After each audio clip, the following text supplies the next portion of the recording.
Hi, good morning. Today is June 21st, 2025. My name is Rinaldo Aguiar, and it's 8:18 a.m. U.S. Central Time. This is a quick, short video I'm making for law enforcement about something I observed a long time ago. It's a very quick video. It's about the Chinese spy balloons. I don't know if you recall, maybe 2 years ago, there was this series of instances where there were a lot of, they called them at the time, weather balloons that would appear near Alaska and that area. And I think the Air Force or the Navy, I don't know exactly who, but somebody shot them down, right? And it was determined that they were spy balloons. The places, this was detected programmatically by the pipeline, the places where those balloons that were reportedly shot down, that reportedly or allegedly were a Chinese spy balloon, all of them that the system could find, are or were in points that are marked in Elon Musk's geo-index. Imagine that.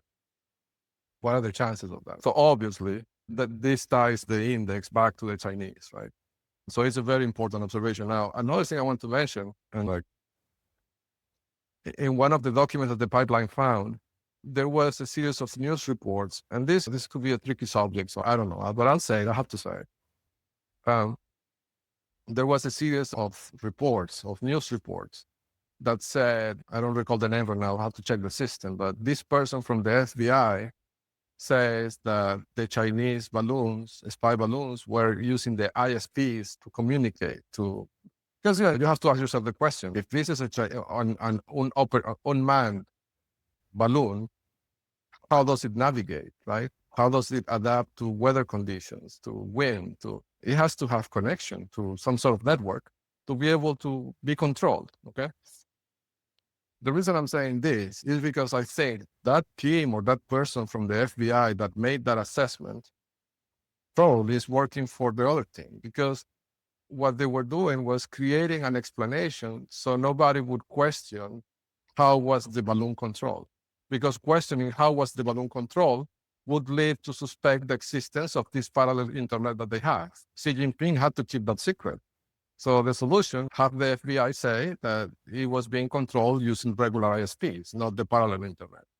I imagine the FBI must have some sort of team looking into internal people working for the other team. I don't know how how would they call that? I think again, in the Netflix movies that I watched, they call this, in the police forces, they call it internal affairs, right?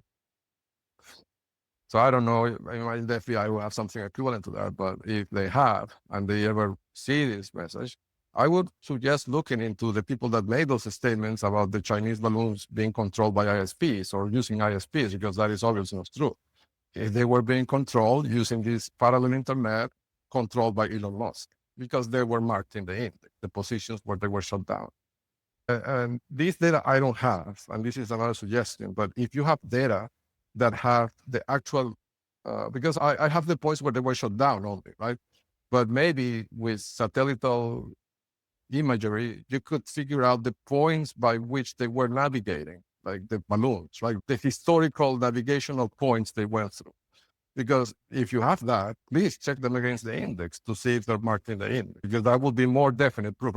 I think this would be proof enough. But if you can show that not only where they were shut down, but I don't know, 150 points or 200 points of this balloon, navigational points by which this balloon navigated, are marked in the geo index, that's proof that the entire navigation of the balloon was done via this parallel internet. So I think that could be very important. Let's stop this video for now, but I'll see you on the next one. Thank you.